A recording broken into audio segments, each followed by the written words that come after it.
On the 5th of August 2017, an article was published in the Chinese newspaper Global Times, which said that China will not allow the military standoff with India in Doklam to last for too long, and there may be a small-scale military operation to expel Indian troops within 2 weeks. The article was based on what had been said by Hu Jiong, a research fellow at the Institute of International Relations of the Shanghai Academy of Social Sciences. Hu Jiong further added that before the military operation, the Chinese side will inform the Indian Foreign Ministry. The Doklam standoff started in mid-June, when Indian troops stopped the PLA from constructing a road in the area. Beijing claims that the region is a sovereign Chinese territory, something that Bhutan does not agree with, and India says that the area lies at the tri-junction of India, Bhutan and China, and it had been decided that no country would take unilateral action there. There is no doubt that China wants to capture the positions at the border, which can give it a side of India's vulnerable Siliguri corridor, which is also known as Chicken's Neck, a narrow stretch of land that connects India's northeastern states to the rest of India. According to Global Firepower 2017 military strength ranking, India military is the 4th strongest in the world, and China is 1 spot ahead of India at number 3. The top spot is taken by the US, and the 2nd spot is held by Russia.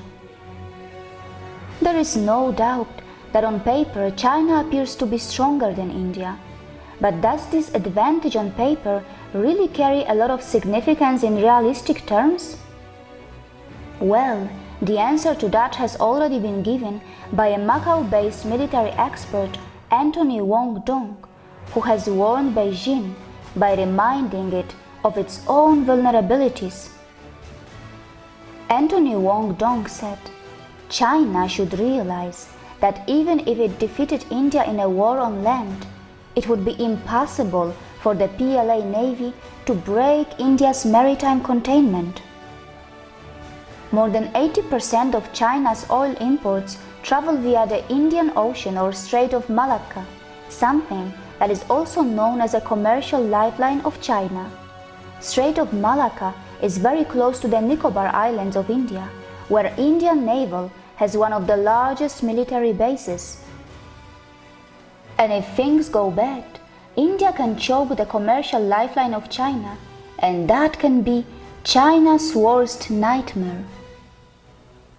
The article that was published in South China Morning Post goes on to say that, unlike Southeast Asian countries, India has never fallen to China's carrot and stick strategies. Not only Mr. Anthony Wong Dong, another fellow, Mr. Sun Shihai, has very similar viewpoints, and this man is an advisor to the Chinese Association for South Asian Studies. It is very well known that China has a history of border disputes with all its 14 neighbors, and in recent years, China's hunger to expand itself has got even bigger. On the other hand, India's economic emergence is something that China is certainly not very happy about.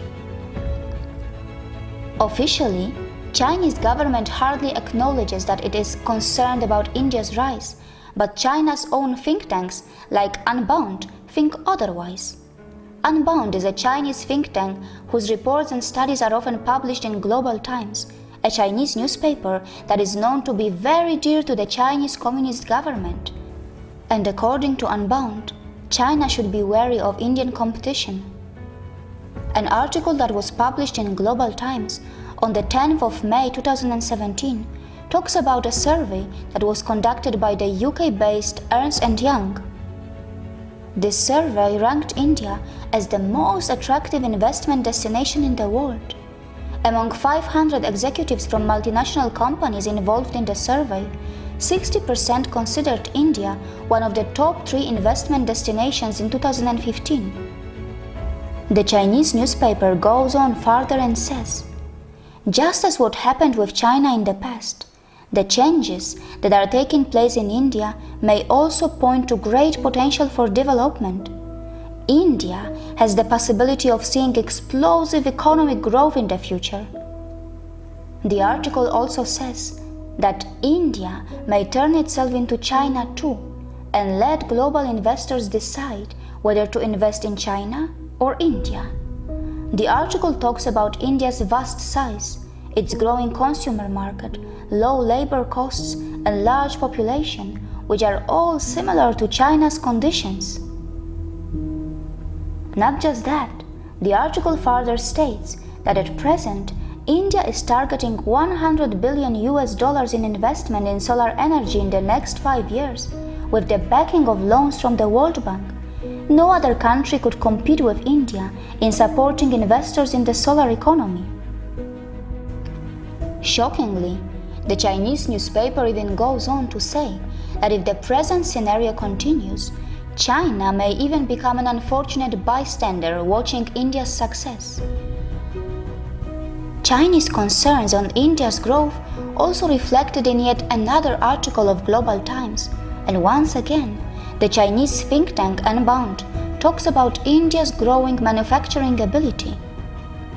It says that India's ambition to rise as a great power has received a strong boost from abroad in the form of massive investment from foreign manufacturers, and what is happening in India now is similar to what happened in China a while back.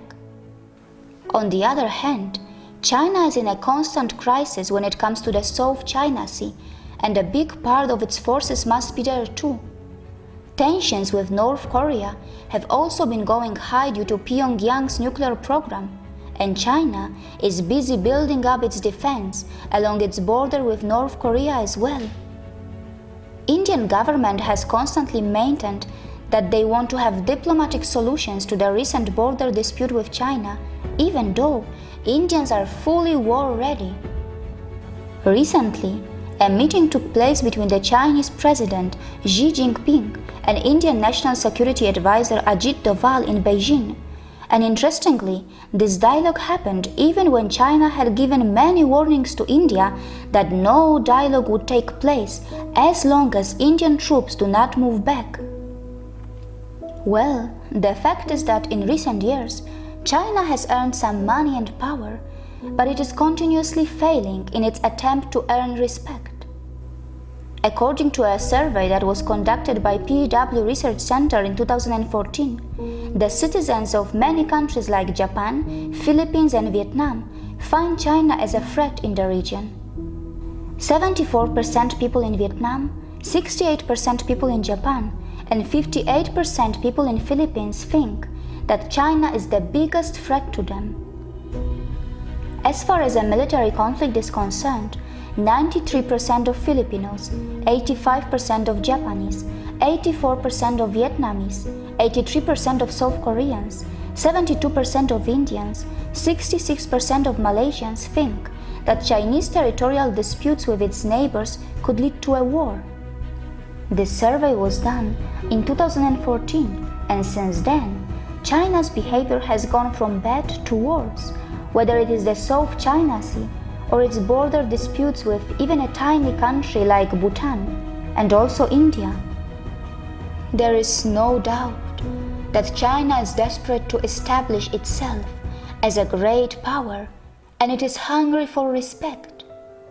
But the path that China has chosen to achieve its objective of earning respect may actually lead to its self-destruction. But if China wants to earn respect, it does not have to win wars. It has to win hearts, and for that, China has to learn how to coexist with its neighbors. Perhaps the Chinese communist leaders can learn something from the champion Indian boxer Vijender Singh, who after beating the Chinese boxer Zulfikar Maimaityali in a title match, still went on to offer the title back to the defeated Chinese boxer, saying, "I don't want this title, I will give it back to Zulfikar. I don't want tension on the border, it's a message of peace." Is the communist leadership of China listening? See you again.